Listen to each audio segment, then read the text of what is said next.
नमस्कार. गोष्ट अपराधाचीच्या नवीन व्हिडिओमध्ये मी प्रमोद जाधव आपल्या सर्वांचे स्वागत करतोय.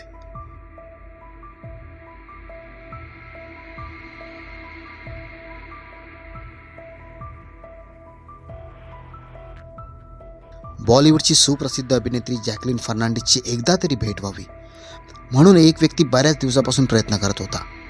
त्याची फक्त एकच इच्छा होती की फक्त एकदाच भेट घडू दे आणि फक्त एक रात्र तिच्या सहवासात घालवायला मिळू दे. आणि यासाठी त्याचे सतत प्रयत्न चालू होते आणि शेवटी त्याच्या प्रयत्नांना यश येते. आणि जेव्हा या गोष्टीबद्दल जॅकलिन फर्नांडिसला कळवले जाते की तिला एका व्यक्तीला भेटायचं आहे आणि त्यासाठी तिला चेन्नईला जायचे आहे, मग दिवस, तारीख, वेळ सगळे ठरवले जाते आणि मुंबईवरून चेन्नईला त्या व्यक्तीकडे पोहोचण्यासाठी एका प्रायव्हेट जेटची व्यवस्था केली जाते. असे प्रायव्हेट जेट ज्याचे फक्त एका तासाचे भाडे जवळजवळ 1.5 लाख रुपये होते. मुंबईच्या एअरपोर्टला ते प्रायव्हेट जेट पोहोचते. जॅकलिन त्यामध्ये बसते आणि थेट पोहोचते चेन्नईच्या एअरपोर्टवरती. आता चेन्नई एअरपोर्टवरून तिला हयात हॉटेलला पोहोचायचे होते आणि त्यासाठी चेन्नईच्या एअरपोर्टवर पहिल्यापासूनच एक हेलिकॉप्टर तिची वाट पाहत थांबलेले होते. आता हे हेलिकॉप्टर चेन्नई एअरपोर्टवरून जॅकलिनला घेऊन सरळ हयात हॉटेलला पोहोचते आणि तिथे जाऊन पहिल्यांदाच तिची त्या व्यक्तीशी भेट होते. पूर्ण रात्रभर ते दोघे एकत्र असतात आणि भेट संपल्यानंतर ती निघून मुंबईला परत येते. म्हणजे जशी गेली होती अगदी तशीच परत येते. म्हणजे हॉटेलमधून हेलिकॉप्टरने चेन्नई एअरपोर्ट आणि चेन्नई एअरपोर्टवरून प्रायव्हेट जेटने मुंबई एअरपोर्ट. ही भेट एकदम गोड होती आणि या भेटीनंतर त्या व्यक्तीने जॅकलिन फर्नांडिसच्या भावंडांना, जे अमेरिका व ऑस्ट्रेलियाला राहत होते, त्यांना कमी नाहीत तर जवळजवळ 7 करोडच्या वेगवेगळ्या भेटवस्तू पण दिल्या. म्हणजे या भेटवस्तू एकाच वेळेला नाही दिल्या, पण ज्या वेळेला त्याला भेटवस्तू द्यावीशी वाटत होती तेव्हा त्याने त्या दिल्या आणि तिचे नातेवाईक त्याच्यावर खूप खुश होते. अशा महागड्या भेटवस्तू दिल्या, ज्यामध्ये महागडी घड्याळे, गाड्या, अशा सगळ्या महागड्या वस्तू. आजची जी सत्य घटना मी तुम्हाला ऐकवणार आहे, जी अशा व्यक्तीची सत्य घटना आहे ज्याच्याबद्दल सांगताना जर जॅकलिन फर्नांडिसबद्दल नाही सांगितले तर ही गोष्ट खरोखर अपूर्ण ठरेल. आणि ही घटना अशी आहे की ही भारताच्या इतिहासामध्ये कायमची लिहिली गेली आहे. आणि पुढे जाऊन जर कधी ह्यावर एखादा सिनेमा बनला किंवा एखादी वेब सिरीज बनली तर आपल्याला आश्चर्यचकित होण्याची मुळीच गरज नाही. ही घटना खरोखरच एक मनोरंजन करणारी आहे. आजची ही घटना आहे भारताची राजधानी दिल्लीमधली. अदिती सिंग नावाची एक महिला आहे. तिला 15 जून 2020ला एक फोन कॉल येतो आणि जेव्हा ती कॉल उचलायला फोनच्या स्क्रीनवर बघते तेव्हा तिला ट्रू कॉलरवर नाव दिसते, केंद्रीय गृह मंत्रालय, भारत सरकार, नवी दिल्ली. ती जेव्हा तो कॉल बघते तेव्हा ती एकदम आश्चर्यचकित होते आणि ती समजून जाते की केंद्रीय मंत्रालयामधून कोणत्या तरी मोठ्या अधिकाऱ्याचा फोन आहे. ती फोन उचलते तेव्हा पलीकडची व्यक्ती विचारते की माझे बोलणे अदिती सिंगशी होत आहे का? तेव्हा ती सांगते, हां, मी अदिती सिंग बोलते. तेव्हा पलीकडली व्यक्ती बोलते की मी अनुप कुमार बोलतोय, केंद्रीय कानून सचिव. मी भारत सरकारकडून बोलतोय आणि मला तुमच्याशी बोलायचं आहे. खरे म्हणजे आपले जे काही बोलणे होईल ते पूर्णपणे गुप्त ठेवावे लागेल. हा एक प्रायव्हेट कॉल आहे, कारण मला पंतप्रधान कार्यालयातून तसा आदेश मिळालेला आहे की मी तुमच्याशी बोलावे. आणि जे काही मी आपल्याबद्दल ऐकले आहे, वाचले आहे, त्यानुसार आपले जे पती आहेत शिवेंद्र सिंग यांनी आरोग्य विभागामध्ये भरपूर काम केले आहे, म्हणून आम्ही त्यांची सेवा घेऊ इच्छितो. भारत सरकारला त्यांची सेवा घ्यायची आहे. कोविड-19 ज्या प्रकारे संपूर्ण देशामध्ये पसरत आहे त्याला पसरवण्यापासून रोखण्यासाठी आपले पती खरोखरच एक महत्त्वाची भूमिका बजावू शकतात आणि त्यासाठी एक कमिटी बनवली जाईल आणि त्यामध्ये त्यांचा समावेश केला जाईल. हे सगळे ऐकता ती काही बोलायच्या अगोदरच, म्हणजे अदिती सिंग बोलायच्या अगोदरच पलीकडची व्यक्ती तिला बोलते, मला माहिती आहे की तुम्हाला काय विचारायचं आहे. तर ती व्यक्ती ज्याने आपली ओळख अनुप कुमार केंद्रीय कानून सचिव म्हणून करून दिली होती, ती व्यक्ती बोलते, तुमचे पती 17 ऑक्टोबर 2019 पासून तिहार जेलमध्ये कैद आहेत आणि त्यांच्यावर आर्थिक फसवणुकीचा आरोप आहे. पण तुमच्यासाठी आनंदाची बातमी आहे की भारत सरकार त्यांना आपल्या टीमचा हिस्सा बनवू इच्छिते आणि त्यासाठी त्यांना जेलमधून बाहेर काढायचे आहे. आणि त्यांना जेलमधून बाहेर काढण्यासाठी आपल्याला काही सोपस्कार पूर्ण करावे लागतील, काही कागदोपत्री कारवाई पूर्ण करावी लागेल. तर मग तुम्ही ही सगळी कागदोपत्री कारवाई पूर्ण करण्यासाठी आम्हाला मदत कराल का? जेव्हा अदिती सिंग हे सगळे ऐकते तेव्हा ती खूप आनंदित होते, कारण ती खूप महिन्यांपासून आपल्या पतीला जेलमधून बाहेर काढण्यासाठी प्रयत्न करत होती. आणि हे सगळे करत असतानाच आज तिला थेट केंद्रीय मंत्रालयातूनच फोन आला होता म्हणजे तिच्यासाठी हा क्षण असा होता की आंधळा मागतो एक डोळा आणि देव देतोय दोन. पण अजून काही बोलणे व्हायच्या अगोदरच फोन कट होतो आणि संध्याकाळी पुन्हा एकदा फोन येतो. पण ह्या वेळेला फोनवर बोलणारी व्यक्ती ही अनुप कुमार नव्हती, तर अभिनव होती. आणि ती व्यक्ती सांगते की मी अनुप कुमारचा सचिव बोलतोय केंद्रीय गृह मंत्रालयामधून. आणि आपल्यात जे काही बोलणे होत आहे ते केंद्रीय गृहमंत्री अमित शाह सुद्धा ऐकत आहेत, कारण फोन जो आहे तो स्पीकरवर ठेवलेला आहे. म्हणून तुम्ही काळजी करू नका, हे जे काही आपल्यात बोलणे झाले आहे ते पूर्णपणे गुप्त ठेवायचे आहे. ह्याबद्दल कोणाशी काहीही बोलू नका. तर तिच्याबरोबर त्यांचे पूर्ण बोलणे होते आणि ती महिला आनंदित होते. त्या आनंदात तिला वाटते की लवकरच तिच्या पतीशी भेट होणार आहे, कारण कोविड-19 त्यावेळी असा काही धुमाकूळ घालत होता की सर्वजण घाबरून होते आणि खास करून तुरुंगात असलेल्यांना याचा जास्त धोका होता. आणि ही जी व्यक्ती आहे शिवेंद्र मोहन सिंग आणि त्यांचा भाऊ मलविंदर, ही काही साधी माणसं नव्हती, तर खूप नावाजलेल्या व्यक्ती होत्या. उद्योगपती होते. रॅली गिअर अँड रॅनबॅक्सी आणि फोर्टिस हॉस्पिटल यांची जी चेन बनलेली आहे त्याचे व्हाईस प्रेसिडेंट होते. त्यांचे खूप मोठे नाव होते. बोलणे आता कुठे सुरू झाले होते आणि त्या महिलेला पुन्हा एकदा फोन येतो आणि पलीकडची व्यक्ती बोलते की आम्हाला वाटते, म्हणजे सरकारला वाटते आणि ज्यांनी तुमच्या पतीला तुरुंगातून बाहेर काढायला सांगितले आहे त्यांचे असे म्हणणे आहे की तुम्ही फक्त पार्टी फंडमध्ये 20 करोड रुपये देणगी म्हणून द्यावे. जेव्हा 20 करोडबद्दल सांगितले जाते तेव्हा ती महिला बोलते की 20 करोड तर काहीच नाहीत, मी त्यापेक्षाही जास्त खर्च करायला तयार आहे. आणि ठरल्याप्रमाणे 1 करोडचा पहिला हप्ता हाँगकाँगच्या एका बँक खात्यामध्ये भरला जातो. सोबतच 19 करोड रुपये दिल्लीमध्ये एकाला द्यायचे होते. ठरल्याप्रमाणे ती 19 करोड रुपये बॅगमध्ये भरते आणि ती पैशांनी भरलेली बॅग ठरलेल्या जागी आणि वेळी एक कार थांबलेली असते. त्या कारमध्ये एक व्यक्ती असते. त्या व्यक्तीला ती 19 करोड रुपये देते. 19 करोड रुपये आणि पहिल्यांदा दिलेले 1 करोड रुपये असे 20 करोड त्या व्यक्तीला दिले जातात. आणि त्यानंतर पुन्हा एकदा तिला फोन येतो. यावेळेला दुसरा कोणीतरी अधिकारी असतो. तो बोलतो की आम्ही खुश आहोत, PM साहेबांसोबत बोलणे चालू आहे, ते सगळे खुश आहेत. आमचे आणि आपले एक मजबूत नातेसंबंध आहेत. आम्ही लवकरच आपल्या पतीला सोडवणार आहोत, कारण आता लोकांच्या भल्यासाठी आणि सुरक्षेसाठी नवीन काम सुरू होणार आहे. ती महिला खुश होते आणि इथून पुढे बोलणे सुरू होते. पुन्हा एकदा पैशांची मागणी होते, ती पुन्हा पैसे देते. पुन्हा एकदा मागणी होते, ती पुन्हा पैसे देते. असे करत करत ती एकूण 200 करोड रुपये त्यांना देते.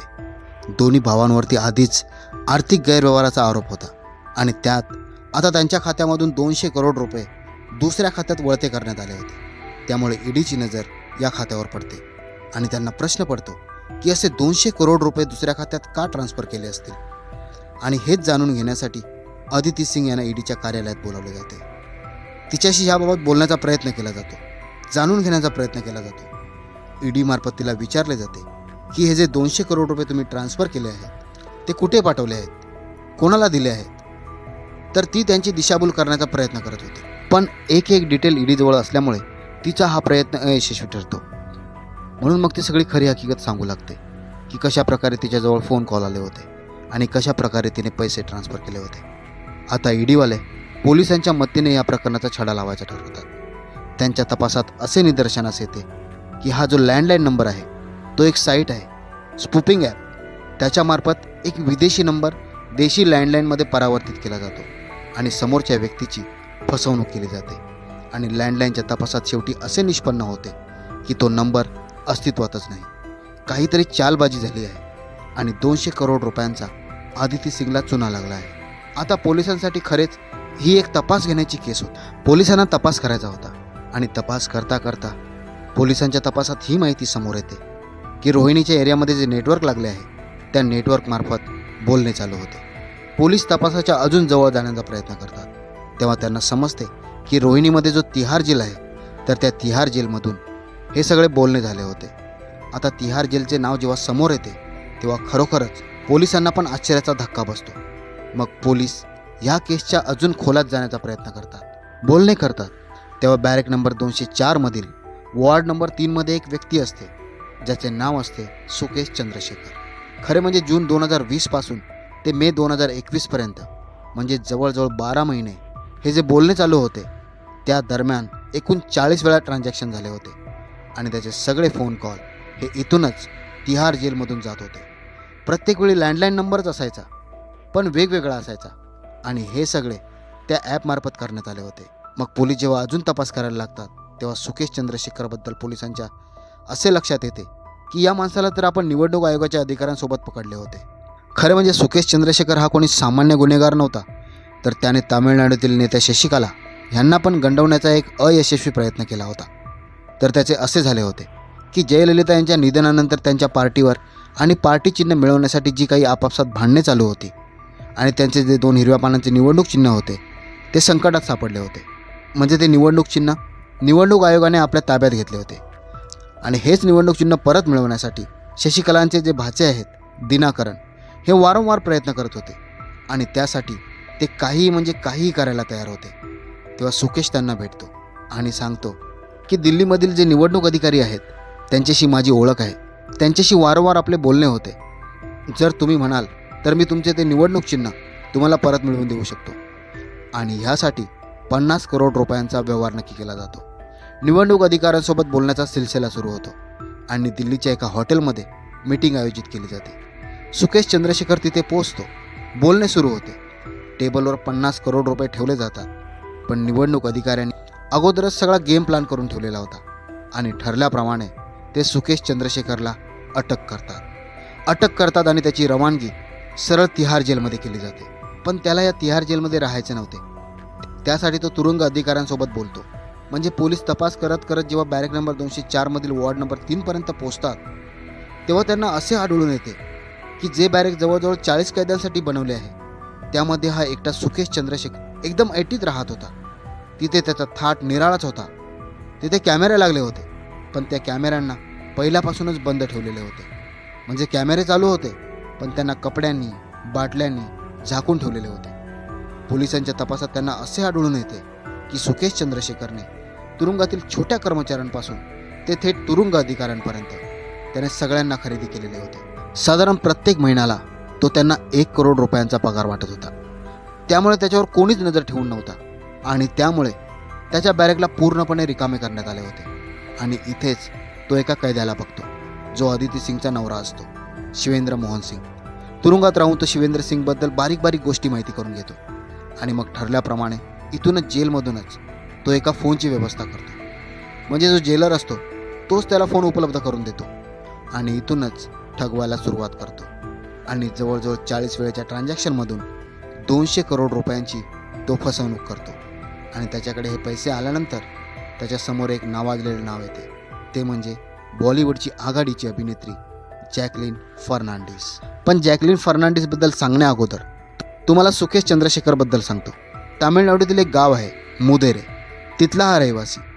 त्याचे वडील विजयन चंद्रशेखर जे एका रबर कंपनीमध्ये कॉन्ट्रॅक्टर होते आणि पार्ट टाईम नोकरी पण करायचे. आणि त्याची आई हाऊसवाईफ होती. एकदम साधारण परिवार होता. पण त्याचे वडील खूप मेहनत करायचे, ते यासाठी की त्यांना आपल्या मुलाला शिकवून एक मोठा माणूस बनवायचे होते. आणि त्यासाठी त्यांनी आपल्या मुलाचे म्हणजे सुकेशचे बाल्डविन हायस्कूलमध्ये ॲडमिशन घेतले होते. ॲडमिशन घेतल्यानंतर त्यांनी बघितले की ह्या शाळेमध्ये शिकण्यासाठी येणारी मुले ही खूप प्रतिष्ठित गर्भश्रीमंतांची मुले आहेत आणि ती दररोज आपल्या महागड्या गाड्यांमधून येत असत. पण विजयन मात्र आपल्या मुलाला स्कूटरवरून शाळेत सोडत होते.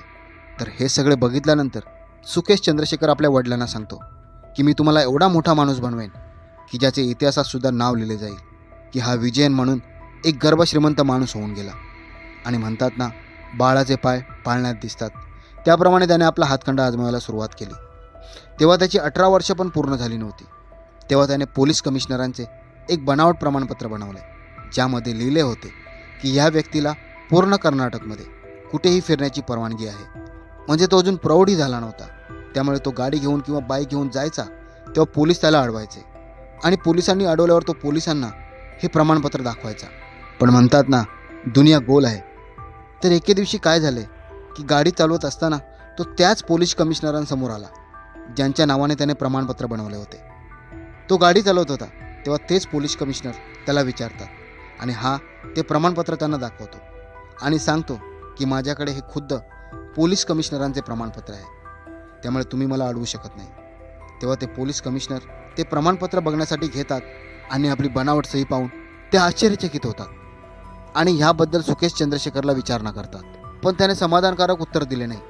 तेव्हा ते पोलीस अधिकारी सांगतात की ज्यांच्या नावाने तू हे प्रमाणपत्र बनवले आहे ते पोलीस कमिशनर मीच आहे, आणि हेच दाखवून तो आजपर्यंत पोलिसांना फसवत होता. तर पोलीस त्याला पहिल्यांदा अल्पवयीन असताना अटक करतात. त्याच्यासोबत त्याचे वडील विजयन यांना पण अटक केली जाते. त्यानंतर तो 2007मध्ये एका ज्येष्ठ नागरिकाची 1,15,00,000 रुपयांची फसवणूक करतो आणि त्यांची लुबाडणूक करतो. अशा प्रकारे त्याच्या फसवेगिरीला सुरुवात होते आणि तो हळूहळू पुढे जात राहतो. त्यानंतर तो थोडा मोठा झाल्यानंतर तामिळनाडूचे एक मुख्यमंत्री होते एम करुणानिधी यांच्या नावाचा गैरवापर करू लागला. तो काय करायचा की सगळ्यांना तो सांगायचा की मी एम करुणानिधी यांचा नातू आहे. आणि त्याची हिंमत तर बघा, तो नेहमी आपल्या गाडीवर लाल बत्ती लावून फिरायचा. त्याची लाल बत्ती पण अशी होती की जो पण त्याला पाहायचा तो त्याला सॅल्यूट केल्याशिवाय राहत नव्हता. पण त्याच्याकडे पण एक खासियत होती, ती म्हणजे एक सामान्य कुटुंबातील असूनसुद्धा तो हिंदी, इंग्लिश, तमिळ, मल्याळम आणि कन्नड ह्या भाषा अगदी सहजरित्या बोलायचा. म्हणजे आपण जसे मराठी बोलतो ना, अगदी तसेच. आणि तो बोलताना आपली ओळख ही कधी मुख्यमंत्र्यांचा नातू म्हणून, तर कधी IAS ऑफिसर म्हणून, तर कधी एक उद्योगपती म्हणून करायचा. आणि हळूहळू त्याने अशा प्रकारे ठगवायला सुरुवात केली. असे करत करत त्याने एकदा IAS ऑफिसर बनून एका उद्योगपतीला फोन केला आणि त्या उद्योगपतीला सांगितले की मला माहिती आहे तुम्हाला एक टेंडर मिळवायचे आहे ज्याची किंमत ही 132 करोड रुपये आहे. जर तुम्हाला हे टेंडर मिळवायचे असेल तर त्यासाठी मी तुम्हाला मदत करून हे टेंडर तुम्हाला मिळवून देऊ शकतो. पण त्यासाठी तुम्हाला थोडेफार पैसे खर्च करावे लागतील. आणि त्यासाठी त्याने त्या उद्योगपतीला कॅनरा बँकेमध्ये एक खाते खोलायचे सुचवले आणि त्यामध्ये जवळजवळ 19 करोड रुपये त्या खात्यामध्ये टाकायला सांगितले. पण झाले काय की त्या उद्योगपतीजवळ 19 करोड रुपये एका वेळेला नव्हते. म्हणून तो उद्योगपती त्याच कॅनरा बँकेकडून लोन घेतो. लोन मिळवायला खूपच मनस्ताप करून घ्यावा लागला होता, कारण त्याला जे लोन करायचे होते ते लोन होण्यासारखे नव्हते. म्हणून मग सुकेश काय करतो की त्या ब्रँचच्या मॅनेजरला हाताशी धरून त्याचा कट देऊन म्हणा किंवा गिफ्ट देऊन म्हणा त्या मॅनेजरला तयार करतो आणि ते 19 करोड रुपये त्या खात्यामध्ये भरायला लावतो. आणि जोपर्यंत त्या उद्योगपतीला या फसवणुकीची चाहूल लागते तोपर्यंत त्याच्या आधी त्या खात्यामधून 12 करोड रुपये काढले गेलेले असतात. अशा प्रकारे लोकांना ठगवण्याचे काम त्याचे चालूच होते. तेव्हा एक मल्याळम अभिनेत्री होती लीना मारिया पॉल. तिला हा कळवतो की मी तुला घेऊन एक सिनेमा बनवायचे ठरवले आहे, तू माझ्या सिनेमात काम करशील का. ही अभिनेत्री त्याच्याकडे पोचते. त्याच्याकडे पहिल्यापासूनच लाल दिव्याची गाडी होती, सोबत बरेचसे सुरक्षाकर्मी पण होते. पैशांची त्याच्याकडे कमतरता नव्हती. आतापर्यंत त्याने जवळजवळ 100 करोड रुपयांची फसवणूक केली होती. पैसे भरपूर होते आणि जेव्हा माणसाकडे पैसे येतात तेव्हा त्याच्या अवतीभोवती माणसांची गर्दी पण आपोआप वाढते. ही अभिनेत्री त्याला भेटते आणि भेटून ती जेव्हा लालबत्तीच्या गाडीमध्ये बसते तेव्हा तिला सॅल्यूट मिळायला लागतात आणि जिथे जाते तिथे तिचा एक दरारा बनत जातो आणि त्या अभिनेत्रीचे त्याच्यावर प्रेम जडते. म्हणजे जोपर्यंत ते एकमेकांना समजायला लागले होते तोपर्यंत त्यांच्यात प्रेम होते आणि त्यांच्यात शारीरिक संबंधही प्रस्थापित होतात. आणि ह्याच दरम्यान तो पकडला जातो आणि ह्याला तुरुंगात पाठवले जाते. थोड्या दिवसांनी त्याची जामिनावर सुटका होते. पण इकडे काय होते की ज्या अभिनेत्रीशी त्याचे शारीरिक संबंध प्रस्थापित झाले होते ती गरोदर होते. पण तिला वाटते की आता त्याची सुटका होणे मुश्किल आहे, म्हणून मग ती गर्भपात करून घेते. पण त्याची जेव्हा सुटका होते तेव्हा ते दोघे पुन्हा एकत्र येतात आणि आता झाले होते एक से भले दो, म्हणजे दोघेही मिळून लोकांना लुबाडायला सुरुवात करतात. ह्याचे मोठ्या मोठ्या मंत्र्यांमध्ये उठणे बसणे होते. त्याने आतापर्यंत म्हणजे 15 वर्षांत जवळजवळ 500 करोड रुपयांची लुबाडणूक केली होती. आणि पैसे जास्त असल्यामुळे तो काही अभिनेत्रींवर पैसे खर्च करत होता. सगळ्यात जास्त याने जॅकलिन फर्नांडिसवर खर्च केला होता. मग ती सौदी अरेबियामधली मांजर असू द्या किंवा मग विदेशी घोडे असू द्या, ज्यांची किंमत 50 लाख रुपये किंवा मांजरीची किंमत 10 लाख रुपये. महागडी घड्याळे असू द्या, त्याच्याकडे फक्त घड्याळेच जवळजवळ 100 करोड रुपयांची होती. त्याच्याकडे 54 करोड रुपयांचा गाड्यांचा ताफा होता आणि तो अशाच महागड्या भेटवस्तू अभिनेत्रींना देत होता.